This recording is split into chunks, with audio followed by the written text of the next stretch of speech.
All right, comedian Leon the Jokester here. What's up? What's up? Okay, man. So, today I just wanted to give back, some tips, some ideas, some different tools that will help you in your comedy career. So, this is all free. You know what I'm saying? There's no Cash App. There's no PayPal. There's no send me money. This is not a Benny Hinn Ministries video or a Mike Murdoch video. I do not want your money. This is just free information that I just wanted to share every now and then. It's only right that comedians that want to see other comedians prosper, they should do videos. Why not? There's a lot of secrets out there that a lot of comedians know that, they don't want to give up. And I can understand that. I mean, I have 22 different techniques that, I don't really too much share because I don't trust people, and people will just take your stuff and then be like deuces. And so, but any other, all of this other information that I share, it's for everybody, man. Come on, come on. You know what I'm saying? One day we won't be here on this earth, and we'll be the next generation of comics. And wouldn't you want a comedian, to stumble upon your YouTube page or your social media and be able to say, wow, man, this comedian really helped me out. And, so don't be selfish with information. Most of it that we give anyway is shared knowledge. Everyone already knows it. You can go on other YouTube channels and see what people are saying and doing anyway. So, yeah, it is what it is. So today, 6 characteristics that can add to your overall performance on stage as a comedian. That's what we're going to get into right now. So with no further ado, let's go into the first one. The first one, we're going to say it's originality. So get a pen and a piece of paper and write this down. Originality. Okay? Originality. What does it mean for a comedian to be original? It means that when people see you on stage, they know that it's you. Like your jokes are original. Nothing has been stolen. Nothing sounds hacked. I'll give you an example. I had there was a local comedian, older white gentleman. He's been in comedy for a long time, but he does comedy here locally in Tulsa. And I remember he emailed me like maybe about 6-7 months ago. Now, mind you, I've been doing this for about 6 years. I'm still a student. I feel like a 6-year-old in the comedy world. But anyway, he messaged me, and he had said that, oh, your comedy is hacked. And I had to look it up to see what that really meant in comedy. And it was like basically you use topics that sound like everybody else. There's no originality and all that stuff. And I was just thinking to myself, I'm vision impaired. I have an eye disease. There's no comedian in the game that's known as the blind comedian but me. I have an eye disease. So right then and there, when we talk about originality, everyone that knows when I hit the stage is like, oh, that's the guy with the cane. That's the guy that's blind in his right eye, but he can see out his left eye. And I think that bothers people sometimes when they see a person with a disability succeed. Like, let's say that you wanted to be a pilot, but instead someone in a wheelchair was able to get that opportunity over you. You may be upset with people in wheelchairs now. Let's say somebody is blind, such as myself, right? I have low vision. If I get the job at Uber before you do, you're gonna be mad at me. You're gonna be jealous. Oh, why they hired a blind man to drive for Uber instead of me? I'm mad at him. So that's basically what happened with that comedian, right? Um, And the thing about it is what it's a waste of time. Because why? Because while that person is being a hater towards what I have going on in my life, he was just a distraction, right? But he couldn't distract me. It was just kind of like a curveball, like, wow, you don't think I'm an original comedian, but yet all my jokes are original. Like, I talk about my blindness. So there's a good chance nobody else at my shows are gonna be blind, right? So when I tell all of my jokes about being blind and driving for Uber and all that funny stuff that I say, Now all of a sudden I'm hacking, I'm stealing, or I'm taking other people's stuff. So long story short, originality in comedy is very important, because when people see you on stage, they know, like, oh, that's Leon, the jokester. He's the vision impaired guy. Let's see what he has to say tonight. If for whatever reason you have something else, you don't just have to have a disability. You could be the person that always wears a baseball cap, like a Boston baseball cap, right? I like the Boston baseball caps. So if you wear a Boston baseball cap, every time you hit the stage, that's going to be original. If all the time, every time you hit the stage, you have MC Hammer pants on, nobody does that in comedy, but MC Hammer in music. But if you did that, you would be original. Why? Because nobody else is doing that. Somebody may wear a red hat, not a red hat, like a red jacket. Let me see, Kanye West shoes. If every time you're on stage, you got Kanye West shoes on, eventually someone may look down and like, man, every time I see him, he has the Yeezys on stage. You know what I'm saying? It's just like, what is it that you do that makes you original? And I think that that's very important to know. All right. All right. So the next thing is genuineness. Like, does the audience believe what you are saying? A lot of times we get on stage as comedians and we say a whole bunch of stuff, but it doesn't even sound believable. And I'm not saying that you have to tell, like, I'm not even saying like, man, how can I explain this? Because I don't want to say you can lie and you just always got to tell the truth. Let's say this: when you're on stage and you're performing and you're doing your jokes, people need to be able to say, like, yeah, I could see him doing that, I could see her doing that. So when I do my one joke about, I'm gonna drive for Uber, and if you don't like how I drive, stay off the sidewalk. When I do that joke on stage, why does it work for me? Why does it feel genuine? First of all, why does it feel original? Because I'm blind. Why does it feel genuine to the crowd? It's because he's blind and he's trying to do jobs that the rest of the world's doing, but he can't because he's not supposed to legally be driving. They revoked my driver's license in 2016. I haven't been behind the wheel of a car since 2016. That's 6 years. This is 2022. So when people sit back and stop judging and being hateful and mean, and because it's very disappointing, bro. Like, when I saw that there was some local comedians saying some of the stuff that they were saying, I was just like, wow, bro, here I have a disability. Oh, he doesn't come to the open mics. He's blind. How's he getting there? He can't drive. And we live in a world today where you don't want to just be bothering people. Hey, man, come pick me up for an open mic. Man, gas prices are high, but pick me up for the open mic. Nah, bro, I do what I do. I tell you what, you go do 30 open mics. Do 30. Drive your car to the open mics. Do 30 open mics. I'm going to sit here, and I'm not going to do any open mics. And I'm going to write the best original jokes that I can write, and I'm going to go straight to headlining. I'm going to go straight and do a 60-minute, and I guarantee you, when I get on that stage and grab that mic, it's showtime. No games. No games. I'm going to put my cane down. I may start breakdancing because that's something that I've been known for doing. But when it's time to speak and open my mouth and tell my jokes, you better believe I'm coming with it. You better believe I got something to say, and it's going to be with confidence, and God is on my side. And that's all I have to say about genuineness. Number 3, vividness. You need to be able to paint a picture using your jokes and your catchphrases every time you hit the stage. Now, a lot of people, they don't do very well painting a vivid picture because they're so focused on, well, let me write this, I think they'll like this, or let me write that, I think they'll like that. Their whole point is for the people in the audience to get a vivid picture of what you're trying to say. Like like comedy is like streaming. It's like tracking. So it's like, okay, we're going from here to here, from here to there, from there to over here. And you have to do segues and transitions to be able to say, okay, we went from the house.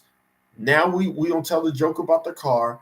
Now we don't tell the joke about the 9-to-5 job. We're going to tell the joke about church. And then we're going to come here and we're going to end at Walmart. And once you start learning how to track your jokes, right? Because you got to leave the house. You got to have the car. You got to go to work and you got to go to Walmart after work. So if you just look at that stream, it's all going to connect. And people still don't do that. Now don't get me wrong. You can say random stuff because there's a lot of comics out there that like, it's just like, it seems like they're just randomly just talking about stuff. And I've seen it work on a high level too, like hilarious. So you don't have to like track where it's like, oh, this joke goes into this next joke and that joke. It's whatever you want to do, but just make sure it's funny, it's vivid, you paint the right picture. Okay. The next thing, number 4, is likability. Likability. You have to be liked. When you're on stage, people like you even before you open your mouth. Like when I went to go see Mike Epps, he's my favorite comedian of all time. I bought tickets, and before he even opened his mouth, I was already like, there he is. That's him, man. That's him. Like the way he looks when he smiles, he looks like Richard Pryor. His whole stage persona, like still to this day, like that pacing back and forth and then telling the joke and then pacing back and forth and telling the joke. I love it. I love it, man. He's very, very comfortable on the stage. If I was to pick out something that I would like to see him improve on, it would be confident to write new stuff. Because I think what happened with Mike Epps was he got a little jealous with Kevin Hart's success because Kevin, man, that dude writes new stuff all the time. And he has the Plastic Cup boys that will write for him to help him out. But there's nothing wrong with a team. But the thing about it is that, he wasn't writing new stuff. Like if you go and look at his YouTube videos, the last 10 years of his career has always been the same jokes. Like you may hear 2 or 3 new ones, but for the most part, you're going to keep hearing them same jokes. And that in comedy, the old school way of comedy, things have changed, but the old school way of comedy was we didn't have social media. So you could do the same jokes, and in the following year, people would say, "Oh, okay." Like, but now that we have social media, it's almost like, "Wow, you did a show last night." Now everybody in America or around the world has seen and heard those jokes. So when you go the next night to a new city, they probably already heard the stuff. Why do you think Kevin Hart, Dave Chappelle, and Chris Rock has this thing now where you have to lock your phone up when you go to the show because they don't want people to steal and hear the content, so because it takes away, the surprise. So likability, man. Like if you go to see Kevin Hart or Dave Chappelle or Chris Rock again, you're going because you like them as a person. Like there's something about their personality that stands out, even when they're not doing stand-up comedy. You just like, oh, they're doing an interview. Let me go listen. They're over here. They're downtown. Oh, let me go watch him perform there. Like before you even can find out that they're on tour, you're already like a fan. You like them. So for the comedian, you have to be likable. There's no way around it. Like there's a lot of comics that are not likable. They're rude. They're disrespectful. They use comedy to bully the crowds. I mean, it can get pretty crazy. And you got to think there's millions of comedians. So what makes you different? Me, myself, I like to do self-deprecating blind jokes about myself. And I know that the reason why I stand out is because no other comic in America that I've ever seen blow up and become famous or whatever is vision impaired. Never. I'm not saying that they're not out there, but they're just not on Netflix yet. They're not on HBO Max yet. I mean, Prime yet. They're not there yet. So that's not a good or bad thing. It's just, it is what it is. It's like, so if I continue to pour more fire into my craft and make sure that I do whatever I can do to think about the most creative ways I can do vision impairment jokes about my life, then guess what? I'm going to always win at the end of the day because it's something that every other comedian is not going to touch on. Like, I don't give a care what show I'm doing. You'll never hear anyone come up there and do 5 blind jokes. Why? Because they're not blind. They're going to do Walmart jokes. They're going to do marijuana jokes. They're going to do dating jokes. They're going to stay around those barriers or those lines. So when you talk about likability, it's harder for that person because now they're going against millions of other people that are using those same topics. Whereas a person such as myself, I don't ever feel like I'm in competition with anybody. I just feel like I'm up there being myself. Now, as far as likability is concerned, my personality is likable before you even see me on stage. Like I'm very mannerable, very polite, very kind, very astute, very intelligent, and so I'm very jovial, and I love people, and so I think that right there allows me to win with a person with a disability. I'm a voice for the people that are disabled. I actually can picture myself bringing out every disabled person in the world to a comedy show.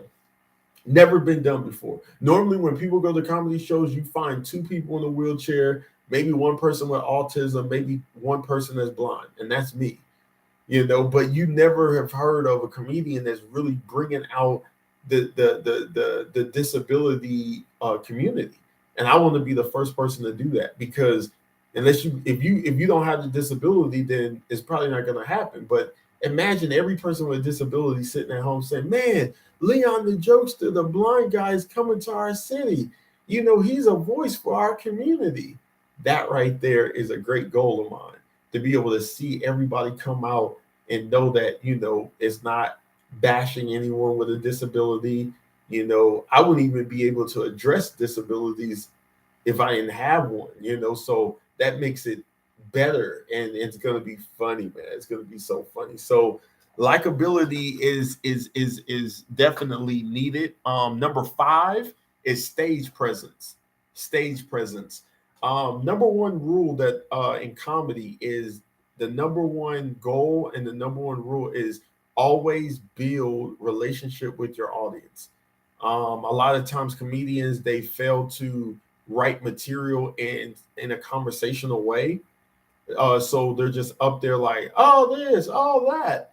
But the more I've noticed, some of the best comedians of all time have always been able to, what we call in comedy, a riffing. When you start like coming out of your set and you're talking, "Hey, what's your name? You in the front row. Hey, how old are you?"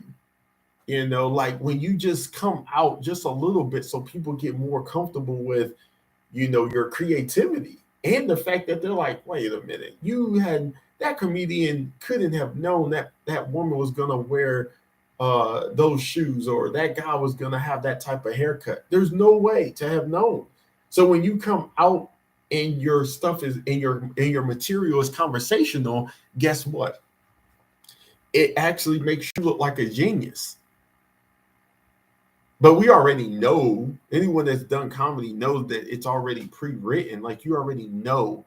Like, if somebody is a heckler, you may already have 20 jokes in the back of your head that's memorized that, "Hey, I'm going to get you. I'm going to get you." So you need to calm down. I'm going to get you.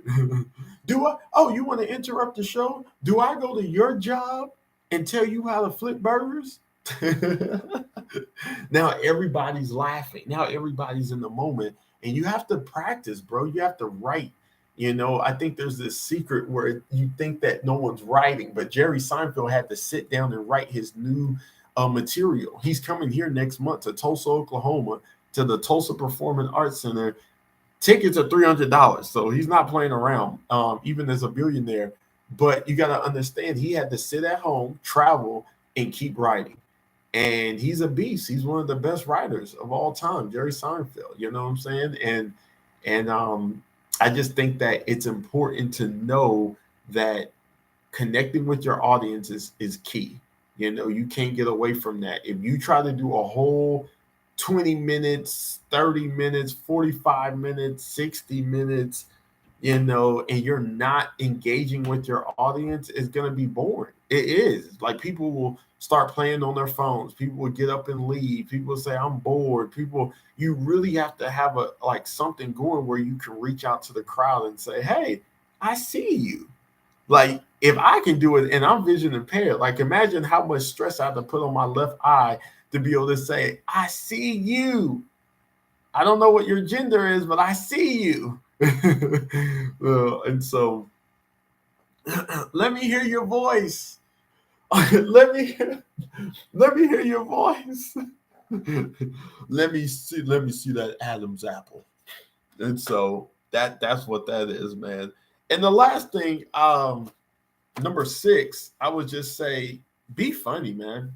Be funny. A lot of times, people, they work so hard on their comedy and then they get on stage and you could tell they're nervous or they don't know what to do. But I say just be funny, man. Relax, be funny. It's not the end of the world. Everyone is aware that we all bomb. We all have nights where it didn't go so well.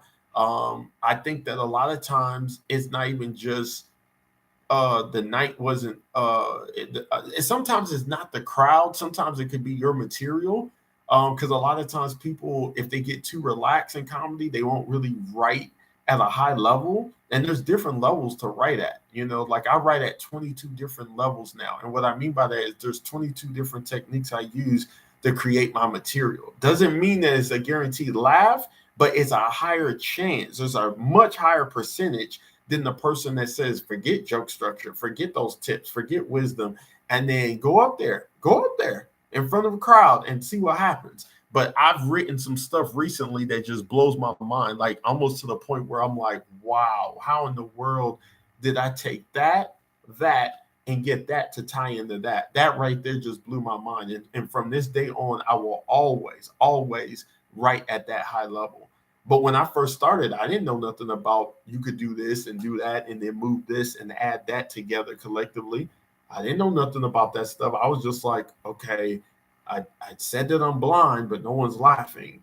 And so all that stuff is like, nah, bro, now it's a performance. And I think that's what a lot of people, that's why a lot of locals are feeling intimidated right now, because they're like, well, we've been doing it longer than him, and he doesn't come to the open mic, so it's almost like he thinks he's better than us. He believes in God, and he really believes in God. So it's not like how famous celebrities say they believe in God, but then they still curse, do sex jokes, and do all that stuff. Like, he really believes in God. So now we got to hate on him for that. He didn't do anything to us. He just keeps growing and becoming successful.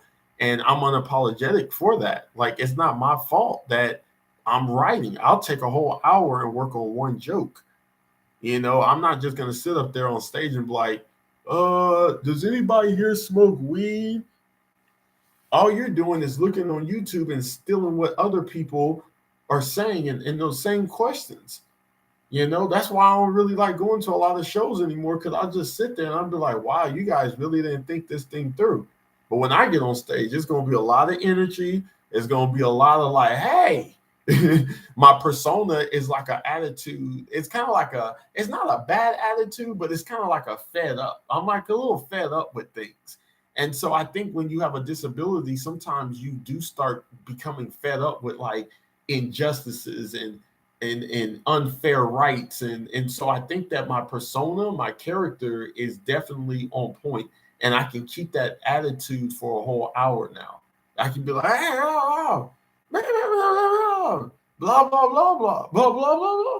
And so it was like, once you get into all that stuff, then, it always pans out. So yeah, man. So I hope you guys enjoyed this video. Like I said before, there's a few more that are going to be, I'm shooting a few more out today.